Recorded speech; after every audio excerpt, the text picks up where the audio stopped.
Since his feature film directorial debut, whoa, hang on. No, not that film. Let's start again. Let's go back. Since his feature film directorial debut, 7, David Fincher has established himself as one of the most distinctive visual storytellers working today. The imagery in a Fincher film is grounded in realism, but it's a dark, stylized realism. Images live at the lower end of the IRE scale. It's not the high contrast, black shadows type of darkness. Instead, viewers are encouraged to peer into the shadows and mine for details. Whereas most cinematographers try and make use of a camera's entire dynamic range, Fincher's world operates in a far narrower range of light.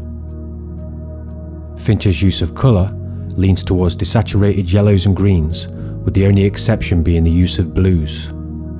According to Eric Messerschmidt, one of the DPs for Mindhunter, Fincher has an aversion to saturated colours and also the colour magenta. Take The Social Network for example. From the first scene in the bar is dark, but not crushed. As a viewer, there's a difference between crushed blacks and compressed dynamics of light. There's clear detail in the shadows, but the highlights are lowered and coloured. If 100% is pure white light, many of the whites in Fincher films are at 90%, which constricts the perceived latitude of the image. These whites are also tinted towards the overall colour of the scene, in this case, desaturated yellows and greens. Messerschmidt states, "We don't stretch the exposure across the entire dynamic range of the display. To get very technical, if your brightest points are at 100 units, we never work up there. It's difficult to see subtlety in the shadows when the highlights are really bright. Your eyes have a tendency to go to the bright part of the frame. If the story is in the shadows, you have to work in that lower third, lower half of the exposure." The Girl with the Dragon Tattoo displays a continuation of this visual palette. In the winter setting of ambiguous sunlight and endless night, Fincher again compresses the whites and keeps clean and legible blacks. Even though so much occurs at night, the viewer never struggles to see what's happening or gets lost in the visuals. Everything is pristine and clearly visible, even when the light levels are extremely low.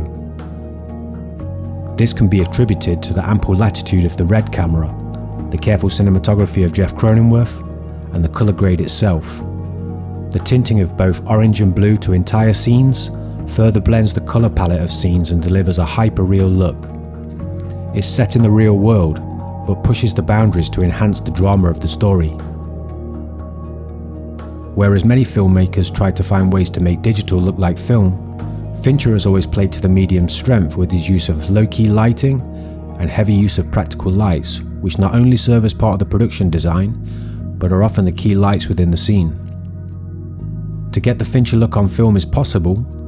See Darius Khondji's work on Seven, or Jeff Cronenworth's work on Fight Club, but it's difficult and risky, working at the limits of exposure. Strangely enough, these are my two favourite Fincher films. However, it's easy to see why Fincher has moved away from film in order to make use of digital cameras' higher sensitivities and the fact that you can monitor exactly what you're shooting on set. In Fincher's move to TV series, House of Cards, scenes play out in extreme darkness.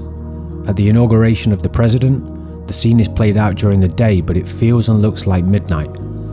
The sunlight is white, but it's so muted and desaturated that it seems like it's only there as a courtesy to illuminate the scene. The mids and the blacks blend into each other to the point where the whole scene feels black and white. During other daylight scenes, the same approach is applied. It's never blinding sunshine, only the impression that it's daytime. To further imply the constricting and murky world of Washington politics, nighttime scenes often allow just enough information to barely make out the characters. We strain to see the emotions and thought process of the actors as they are blanketed by low light levels and no fill lights to make them pop.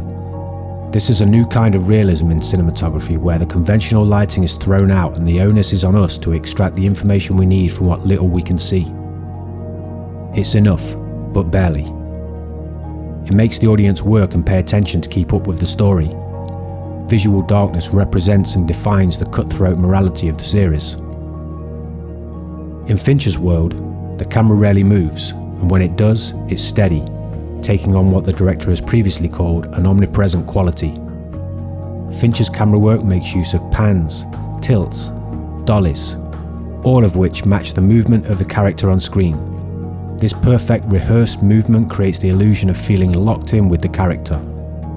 This was highlighted in an excellent video called How David Fincher Hijacks Your Eyes by Nerdwriter. For most of the last decade, Fincher has added an extra degree of precision to his images by shooting at higher and higher resolutions. Mindhunter was shot using a 6K Red Dragon sensor, and then cutting into that image in post to reframe and stabilize the image.